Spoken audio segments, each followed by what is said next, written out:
All right, well, here we are again. This time we're going to be talking about the Gulf War did not take place.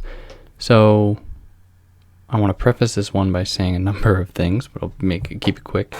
In no way does Baudrillard assume that people did not die in this war, that the war did not actually take place, but rather he's drawing attention to the fact that this war had much more of a presence in the media spheres than it did in quote-unquote real life, whatever that looked like.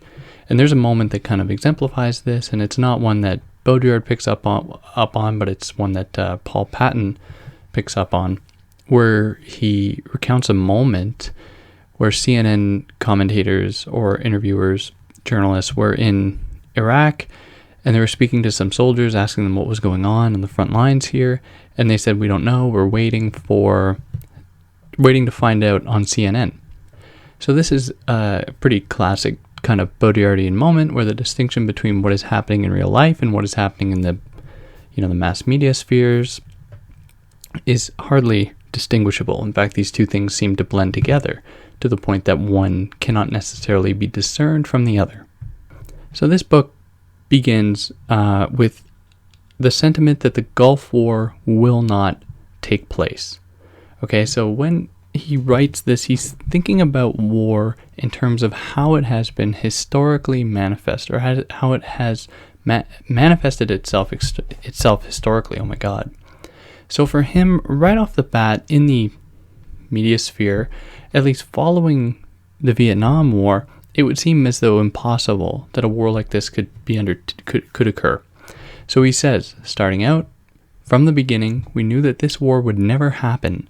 After the hot war, the violence of conflict, after the Cold War, the balance of terror, here comes the dead war, the unfrozen Cold War, which leaves us to grapple with the corpse of war and the necessity of dealing with this decomposing corpse, which nobody from the Gulf has managed to revive. America, Saddam Hussein, and the Gulf powers are fighting over the corpse of war. So this is a pretty important kind of Baudrillardian idea, and it comes out in some of his other texts where this might correspond to what we'd understand as a strategy. So we mobilize war in such a way so as to convince ourselves that war has not disappeared.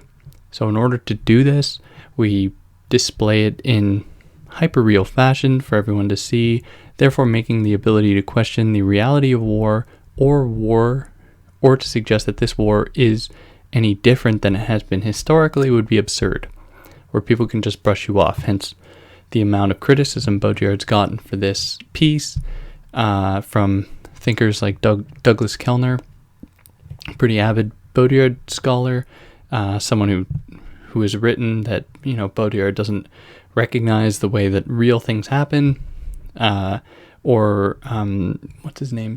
I don't know how to pronounce it. It's Stefan. It might be pronounced Stefan Mestrovich.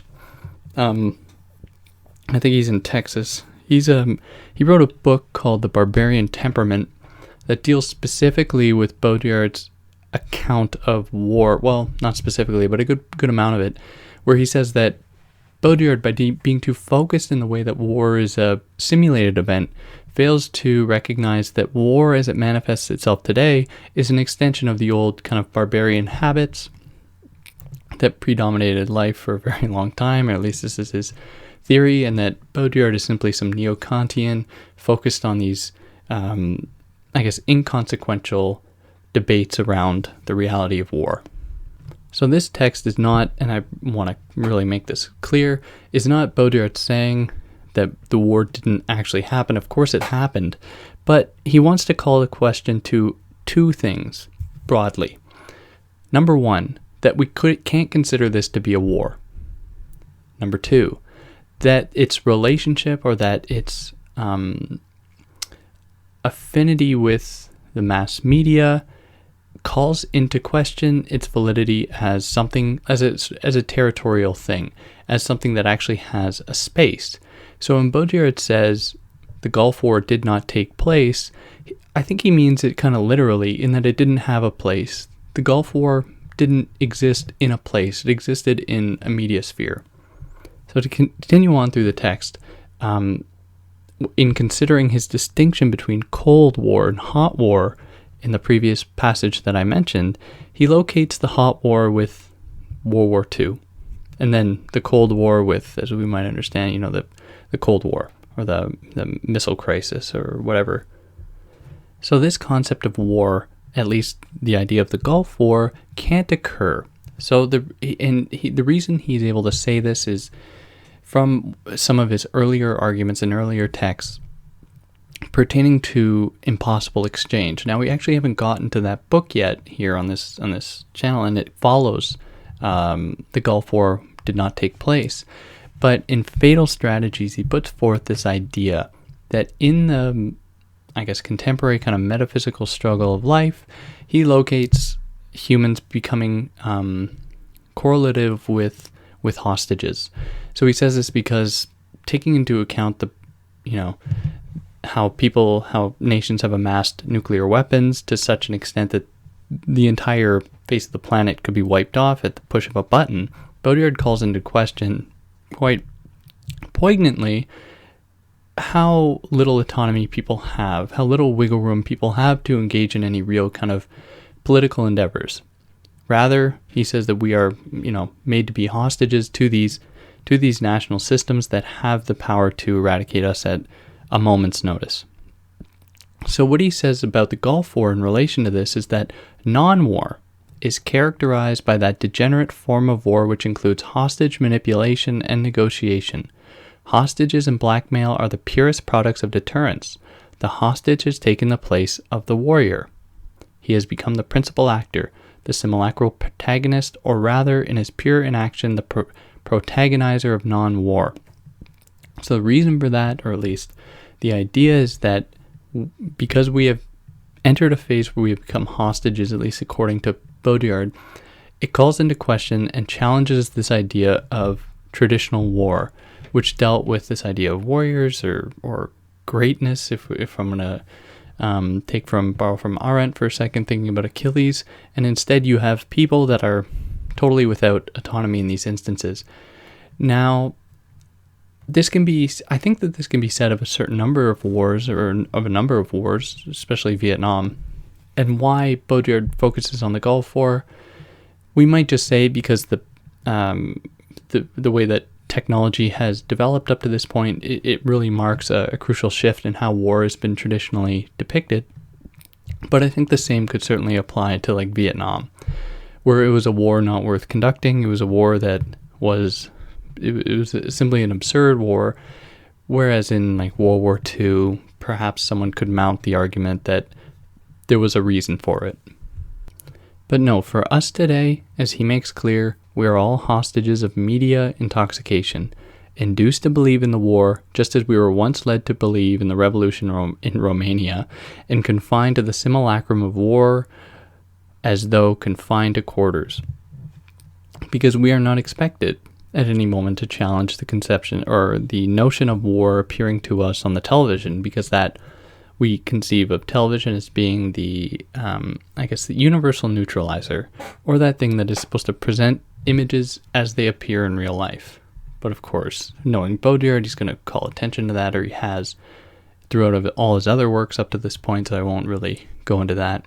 But because of that, or at least because of our willing acceptance of what appears on the television, we are, for him, hostages in that way as well. Now here we arrive at one of Baudrillard's more difficult claims to swallow, notably that the Gulf War, if it was counted on the Richter scale, would not reach a 2 or a 3. The buildup is unreal, as though the fiction of an earthquake were created by manipulating the measuring instruments. It is neither the strong form nor the degree 0 of war, but the weak statistical degree, the asymptotic form, asymptotic form which allows a brush with war but no encounter, the transparent degree which allows war to be seen from the depths of a dark room. So it's clear here that we can, understand some of the critiques leveled against him, that he disavows the real suffering that people have gone through in war. But I want to read another passage that kind of, as a means to kind of curb that criticism right off the bat, which is that he says he is absolutely cognizant of the fact that there are 100,000 dead Iraqis at the end of this war, or that pile up during this war. So for him, that just emphasizes his point, where some people take that to mean that Baudrillard doesn't care about dead Iraqis. Actually, I think that it does further his point, at least for him, because it points to an absurdity, kind of an odd manifestation of war, where it seems as though only one side suffers casualties while the other is left almost untouched. So for him, that's not what a war is. It resembles more of an invasion, more of an assault, more of an imperialistic struggle. So this really chimes in well, or at least this resonates well with his earlier theses in simulacra and simulation, especially when he's considering the role of the United States in globalizing the world, in a sense, or in being a purveyor of neo-imperialistic efforts in the hopes of rendering the world easily consumable or mappable under the aegis of some kind of American rationality.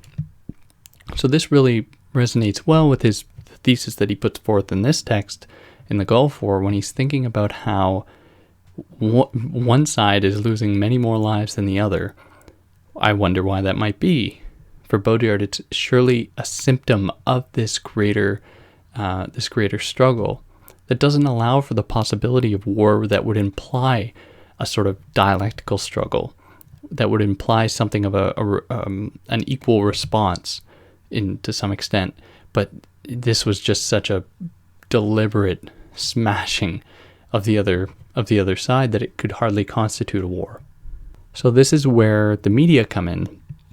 They perform the function of convincing people that a war did take place, that there was things that occurred on the ground. So they display the same explosions repeatedly. They display the same kind of exciting moments on repeat on CNN or Fox or whatever, in order to convince the viewers at home that there is something to be fought for, at least on the American side. On the other side, of course, there's something to be fought for. America is rolling in with troops, and you've Russia and coming in with tanks and all that. I'm thinking of another time period. Ignore that last part. But you have America coming in at your doorstep. Of course, there's something to fight for on the other side, but they don't have the same kind of media machine that America does. Therefore, we must question its position within that very media sphere, and how the media in that way are complicit in this endeavor, in this effort. So what we are confronted with then, according to Baudrillard, is a hegemony, ultimately more dangerous than real apocalypse, because at least an apocalypse would imply, and we are thinking about this only in terms of one side, right? Baudrillard doesn't spend any time in Iraq or is interviewing people in Iraq, and that's a problem. Like there are limitations there for that very reason. But thinking about this in terms of from America's side, this is a very oppressive scheme, and it's one that operates not only to eradicate difference in almost every capacity or where it sees a threat, but to convince those people at home that this threat is warranted and needed. Whereas in Vietnam, when cameras started rolling, then you saw these protests, come up. It seems as though the opposite, at least how Baudrillard's writing about it here, the opposite was the case with the Gulf War. So then he comes to ask, the Gulf War, is it really taking place? So he begins this chapter by asking, or saying, we may well ask, on the available evidence, absence of images, and profusion of commentary, we could suppose an immense promotional exercise like that one which one had advertised a brand name, GARAP in brackets, whose product never became known. Pure promotion which enjoyed an immense success because it belonged to pure speculation. So this advertisement, or at least the idea of advertisements in between media images, is a phenomenon that interests Baudrillard greatly, because it just attests to the kind of, not only the indifference of television itself, where it's prepared to show people dying and then show advertisements for a candy wrapper, but it does also demonstrate the kind of affinity that advertisements have with war as it manifests itself in the media. So as he says, The media promote the war promotes the media, and advertising competes with the war. Promotion is the most thick-skinned parasite in our culture. It would undoubtedly survive a nuclear conflict. It is our last judgment. And I think this could go either way, where we could agree with him and say that yes, it does compete with war. It competes for ad time on the televisions between images of the war, but at the same time, it really does cooperate with it. They work as a network, where if we consider this process of globalization or the war as an instrument of this globalizing effort, then it is part of that very, advanced capitalist system of exploitation to some extent that has an indubitable affinity with advertising, with promotion. And what we are left with in all of this, at least according to Baudrillard, is not a will to power or will to knowledge, but rather a will to spectacle, where that is our total obsession with the case of both advertising and the war and the Gulf War. What we obsess over is this idea of spectacle itself and having it be reaffirmed and confirmed. Now, this is kind of odd for those people that are familiar with some of Baudrillard's other works, notably the one that precedes this one. I don't think it directly precedes it. Before I lie to you, no, it doesn't. The Ecstasy of Communication, Baudrillard makes clear that spectacle is over. So it seems odd that he's using this terminology here. However, we have it, so let's put up with it. So what this war is for him, because we at least have established, I think up until this point, that it's not a real war. For him, it's a war to try and maintain the idea of war, or to save the idea of war. So for him, unlike earlier wars in which there were political aims either of conquest or domination, what is at stake in this one is war itself, the status, its meaning, its future. So what that means, it's difficult to say, because we can hardly consider this to be a war in the first place, so it would seem odd that anyone could possibly mount the notion that this was a war in the service of the idea of maintaining war or keeping war going for its future. So we have to kind of wrestle with that idea a little bit, and in order to kind of solve it, I'll reiterate what I said earlier, where it's not the war itself per se, but it's its connection to the mediated images that bring war to its hyperreal function, to its hyperreal, realization. And in that way, we see war being recuperated in some sense. Because, as Baudrillard makes clear in a rather provocative way, World War III did not take place, and yet we are already beyond it, as though in the utopian space of a post-war which did not take place, and it is in this suspense created by this non-place that the present confrontations unfold and the question is posed, can a war still take place? To which the answer, I think, would be no. The global conflict, or the process of globalization by certain nations, make it nearly impossible for war to take place proper. And the dropping of the first nuclear bombs on Japan, I think, was a precursor to all this, really telling the world as a mode of deterrence that if you step out of line, there won't be the opportunity for war.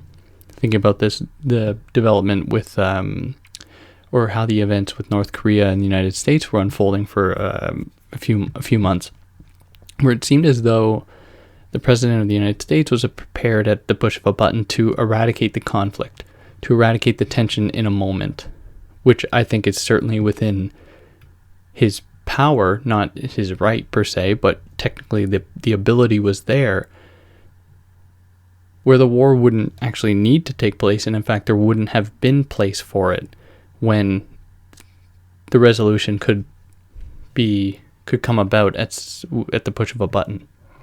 So then, can it be said that even we have a future in this mode, or in this system? To which Baudrillard would, I think, pretty clearly say no, absolutely not, because the future would imply some degree of choice or autonomy, whereas for us, that has been taken from us under this totalizing system, this kind of simulacral system, that doesn't allow for people to break out of the boundaries break out of certain boundaries unless it's allowed or allotted for by the system itself. And this is a conversation that goes on really in really interesting ways with like post-feminist thought and how resistance is possible in relation to feminism in current mediated spheres, where it can hardly be said that there can be a redemptive use of the media for feminism to occur, because every single image is essentially attached to a certain profit motive. And this is especially true today if we think about, the Nike ad with Kaepernick, where it can hardly be said that that was a beneficial or benevolent thing on the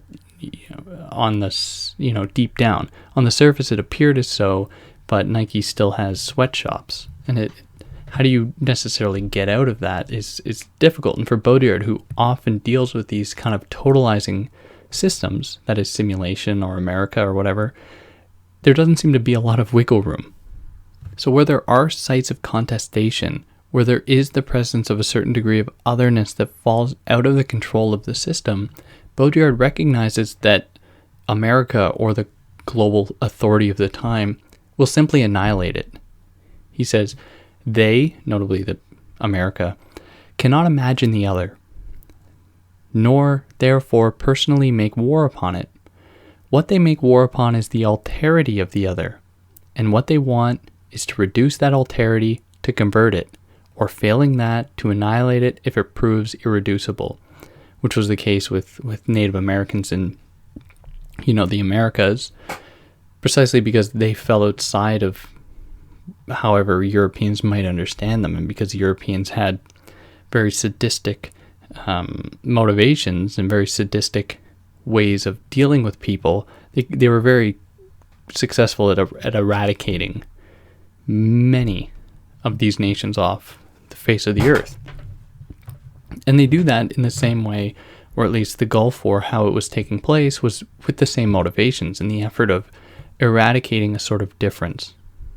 And this is even more malicious to some extent, because there's all that discourse around war with zero casualties, or the idea of a clean war, which was especially true thinking about the Obama administration, or up till today, with drone strikes, where there is no possibility to respond, where it is simply the act of committing violence against someone else without their ability to not only recognize what is happening, but to respond to that thing.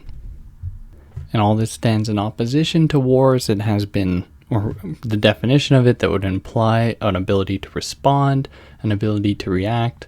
Drones and the other discursive strategies employed, or just not other discursive strategies, but discursive strategies employed, like war of zero deaths or clean war, don't allow for that realization of war as it has been traditionally understood. So it's like the war machine, as Deleuze describes it, where the war machine is not something that has any affinity with war as it has manifested itself in the 20th century per se.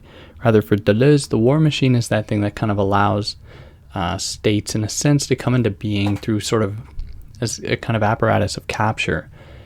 But it is when the war machine only becomes oppressive when war occurs for the sake of war's sake, for the sake of itself.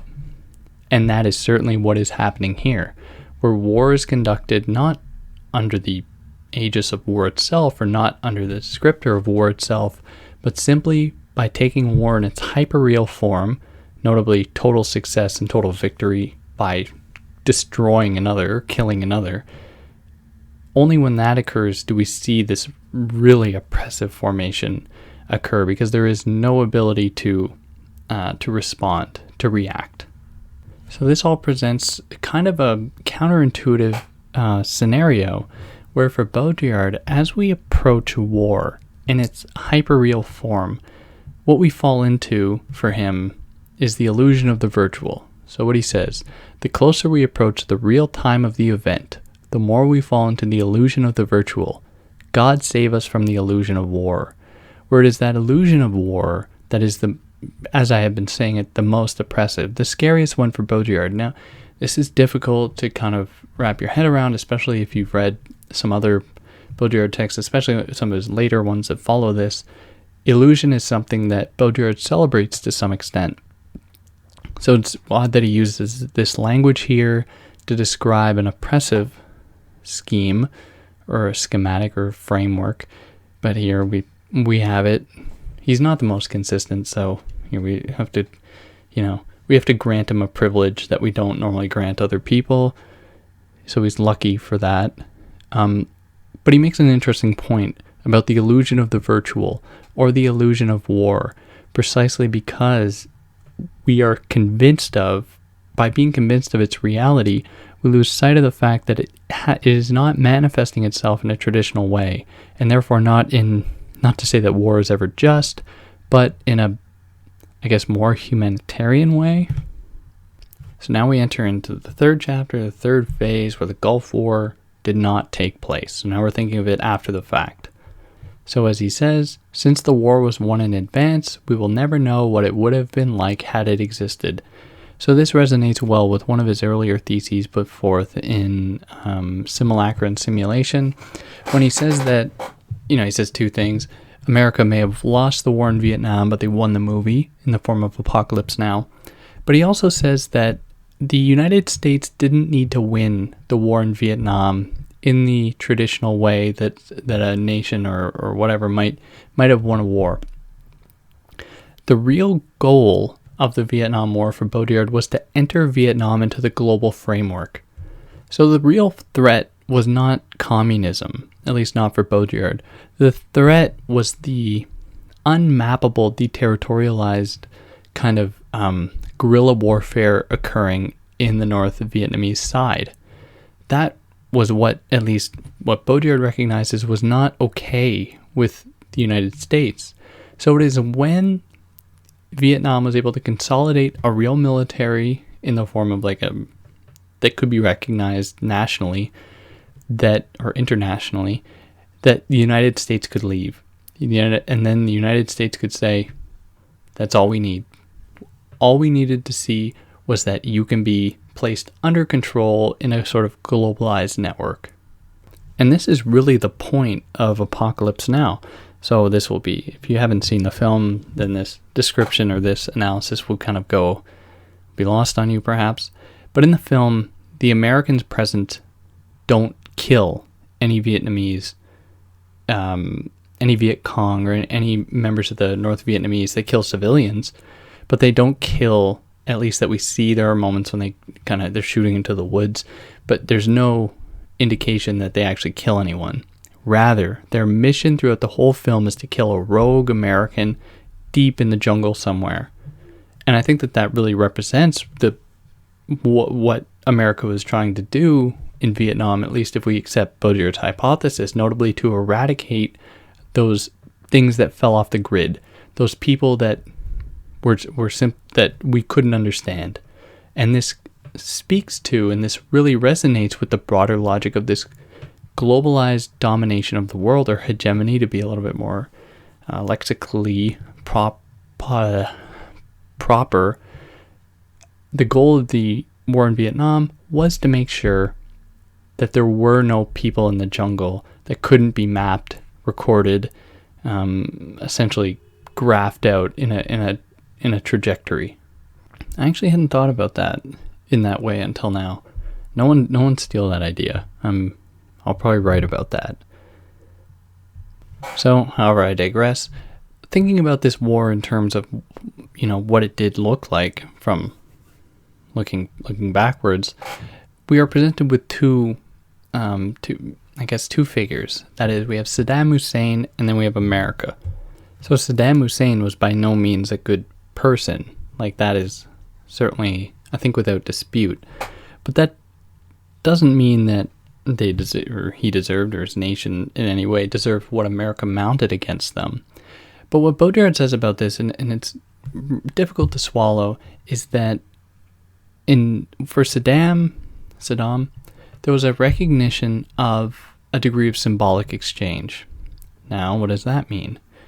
personally, in this context, I have a lot of trouble understanding, but I can try to provide what I think about it. So for Baudrillard, what he says is that the Americans take no account of these primitive subtleties. They have much to learn about symbolic exchange. So what are these subtleties?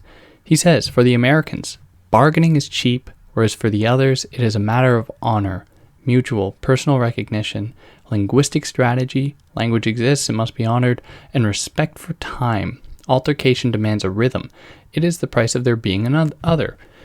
So I think that it's not so much that these Saddam Hussein and what Baudrillard characterizes as a group of people that share an affinity with symbolic exchange. This isn't like an anomaly. And this is one of the trickier things about Baudrillard is the way that he's framing it here. It makes it seem as though they tapped into some kind of secret truth of the universe. Whereas I think what is really going on is Baudrillard is saying that no, it's actually the other way around. Something has happened in the American moment that has driven it away from the world, right? So America has satellized itself, essentially driven it into orbit where it can just look down onto the world, the kind of movement of the Archimedean point. So these old institutional formations that Baudrillard recognizes indicative of Hussein's armies or Iraq was more in line with the classical ideas of war. So the idea that altercation demands a rhythm. This is something that America and the way that it mounted this war, what we're just calling this war, has no notion of. Instead, it's all about doing it quickly. Logic of zero deaths. Not even being physically present in many cases with stealth bombers and drone strikes. But there is another way we can think about this term symbolic exchange, where the response by some nations against the terrorist rationalization of the globalized or globalizing efforts of America are not means by which these people hope to attain a certain degree of power, but rather it is many of their strategies, and this comes out in often terroristic forms, and Baudrillard writes about this much more in like Fatal Strategies and In the Shadow of the Silent Majorities, and how they ultimately the actions of terrorists, like with the Baudrillard group, Meinhof and Baudrillard, or the Baudrillard gang, and the IRA, the Irish rebels, how these people, work into the hands of this system more than they think. However, I think that we can think about these responses, or these kinds of global responses to globalization, as certainly necessary, but not as an attempt by people to gain power, but rather an attempt by people to say no to power in some way, to say no to hegemony, to say no to the satellization of the world through the, mass-mediated, spectacular, illusory effects of these hyper-real institutional formations, like in the case of war, where it's a demand to slow down, to bring the world back a few notches. Now, ultimately, Baudrillard does recognize this, and he considers this, but he says that no, we can't slow down, we're screwed. All we're doing, and all we can do, is just hope that the system will crash. That's all we can really do. But that does not mean that these efforts aren't totally futile, at least for me. But here we have it. You make up your own mind.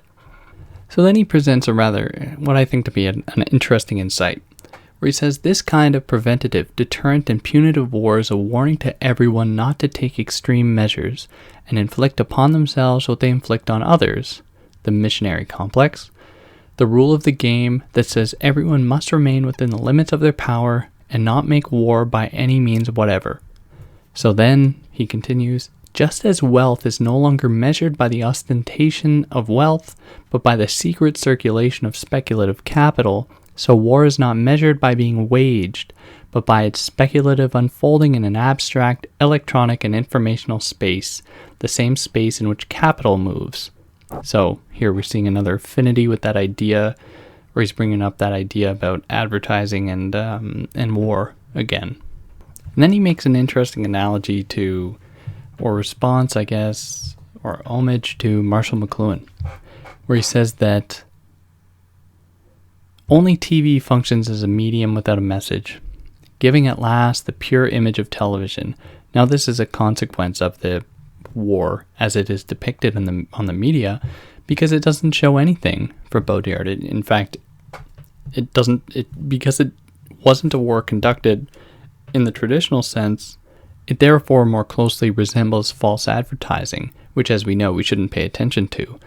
But because it is on the television anyway, Baudrillard says that, sure, we are presented here with the medium, that being television, but without a message, right? This is the pure form of the medium. So we see this as being almost the next step to Marshall McLuhan's famous, platitude. The medium is the message, right? Now we don't even need a message. It's just the medium. That is all. That is all we have.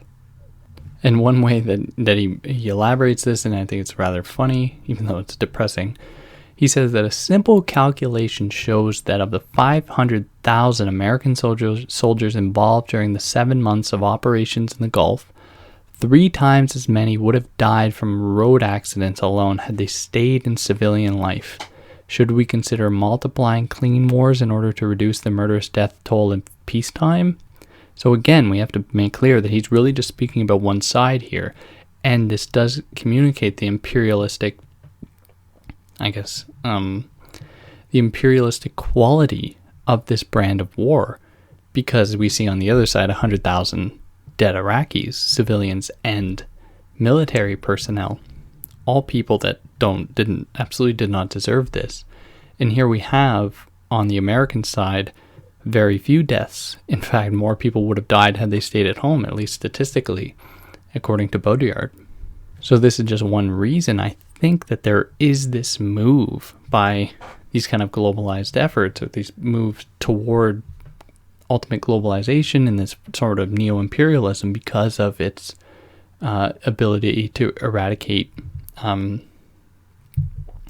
resistance, to eradicate contradiction, to eradicate conflict in some way. But at what cost? Of course, people are they have to eradicate otherness and eradicate difference for that to occur.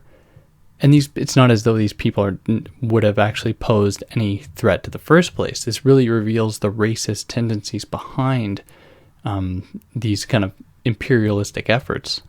And then he says of this, strangely, a war without victims does not seem like a real war, but rather the prefiguration of an experimental blank war, or a war even more inhuman because it is without human losses. Again, only on one side. We have to keep qualifying that, because it seems as though he forgets it. And I don't know, I'm not in his head. I don't know what he was thinking here. And approaching the end here, Baudrillard says something that I think is interesting, and he really calls attention to, the separation of church and state. Oh my God, what is that word? Secular state. He really calls attention to our supposed liberalism, or our secularism, because we use this to position ourselves against fundamentalists, against traditionalists, and this certainly goes on today with these clowns like Bill Maher, people who condemn Joe Rogan or any of those clowns that condemn religion in almost every capacity in favor of these, enlightened Lockean type liberal values that have some kind of affinity with science and rationality and the Enlightenment. Whereas for Baudrillard, he says that consensual traditionalism, that of the Enlightenment, the rights of man, the left in power, the repentant intellectual and sentimental humanism, is every bit as fierce as that of any tribal religion or primitive society. Not to say that Iraq is either of those things, but he makes an interesting claim, and I think that it's important to consider this because we don't want to imbue onto Baudrillard a kind of superior position where he feels like he's floating above everyone, throwing down these criticisms of technological society in favor of some kind of, return to the old values or something like that. Rather, I think that he views this as really being a consequence, this phenomenon as being a consequence of these values. So in that way, he's very much in tune with like Adorno and the other Frankfurt School thinkers, where perhaps he's not as pessimistic as Adorno, or he's more, it depends which book you read, but he's really considering all of this in terms of that logic, that oppressive logic of the Enlightenment that, I bring up and I'm quite passionate about because it's something that I confront almost daily in the rhetoric that I not only encounter on the internet, but in, my daily life. Like, people love this idea of rationality and truth and science and objectivity. Really scary ideas. But they are ideas that work very well with the oppressive modes of simulation that Baudrillard writes about. So in that way, I think we can see him as certainly posing a challenge to that as well. So to kind of round this off, Baudrillard leaves us with a good paragraph. He says that our wars have thus less to do with the confrontation of warriors than with the domestication of the refractory forces on the planet. Those uncontrollable elements, as the police would say, to which belong not only Islam in its entirety, but wild ethnic groups, minority languages, etc. All that is singular and irreducible must be reduced and absorbed. This is the law of the democracy and the New World Order. In this sense, the Iran-Iraq War was a successful first phase. Iraq served to liquidate the most radical form of the anti-Western challenge, even though it never defeated it. And then finally, the last words of this book, or this pamphlet, whatever you call it, are, as a result, the more the hegemony of the global consensus is reinforced, the greater the risk or the chances of its collapse. So this is an idea I won't labor on too much now. The idea of a system collapsing on itself, or rather consuming itself in a cannibalistic fashion, which is an idea that comes up in really one of its last texts, Carnival and Cannibal, where I'll expound upon this more, but there are many other books to get to before that. I'm hoping next time I'll do probably The Transparency of Evil, but I gotta find a copy of it. I only read it out of the library, so I don't know. I don't have a version of it here with me. So I'll get my hands on that. But for those that listen this far, thank you. And I hope that, you're able to get something from this. It's a tricky read, and it's problematic. There's no denying that. But there are some golden nuggets in here as well. And I'd certainly be curious as to what other people think about it. Because it's not easy, and there are different ways to interpret it, surely. But on that note,